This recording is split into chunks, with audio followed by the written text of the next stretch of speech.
One of the things that my wife and I did to prepare ourselves for having our first child was going to parenting classes. And a very experienced nurse who has children of her own taught us that there will be times when your child is just going to be inconsolable. They will be grumpy baby, they will be angry baby, and you can do nothing to comfort them. And the only thing that you could do, the best thing that you can do, is just to let them cry themselves out.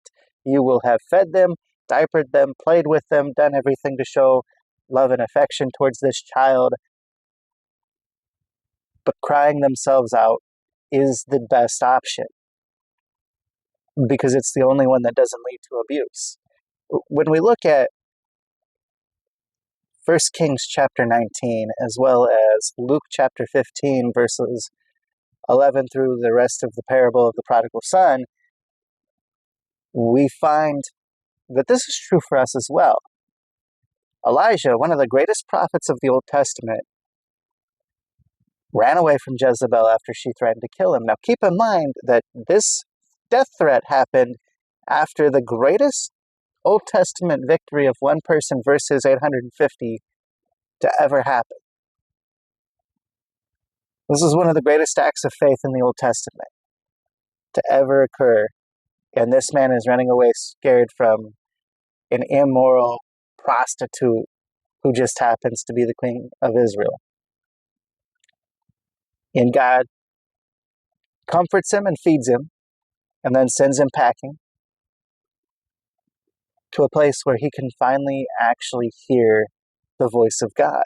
But it's not in this earthquake, it's not in this fire, it's not in this tornado, it's in the still small voice that happens after all of this stuff. You see, Elijah had to cry himself out before he was in a position where he could listen to God. Just like the prodigal son, where he basically tells his father, you are better off dead to me. I am better off if you would just give me my inheritance and let me live my life. And that's what the father does. He gives him his inheritance and lets him live his life. And that's what God does for us, is he gives us over to our sin so that we can reap the repercussions of that sin. Or realize that we're not in that good of a place, just like the prodigal son, and return to him.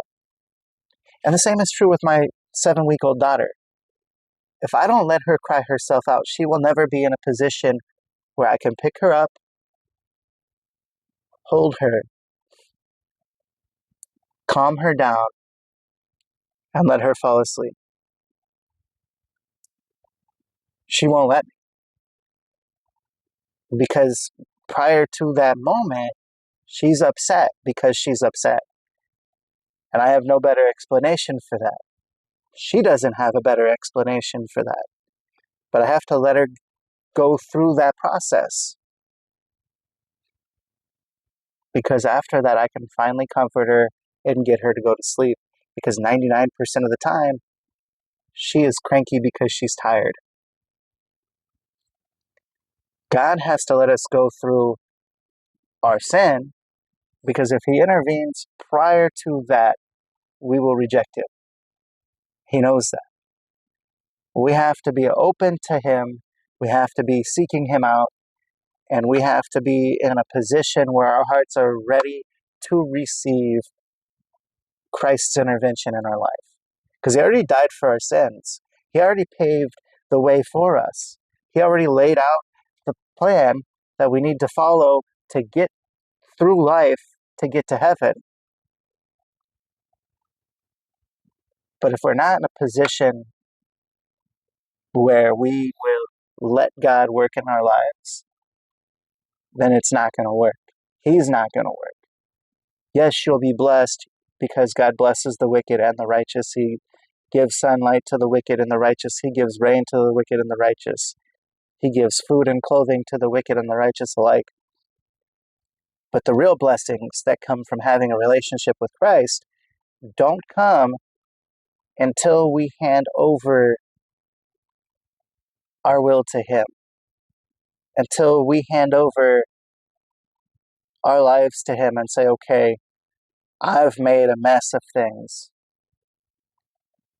Will you comfort me and bless me and show me the way out of my mess? Will you help me to clean up my life? Will you help me to break this addiction? Will you help me to get through this depression? Will you help me to do these things that you call me to do?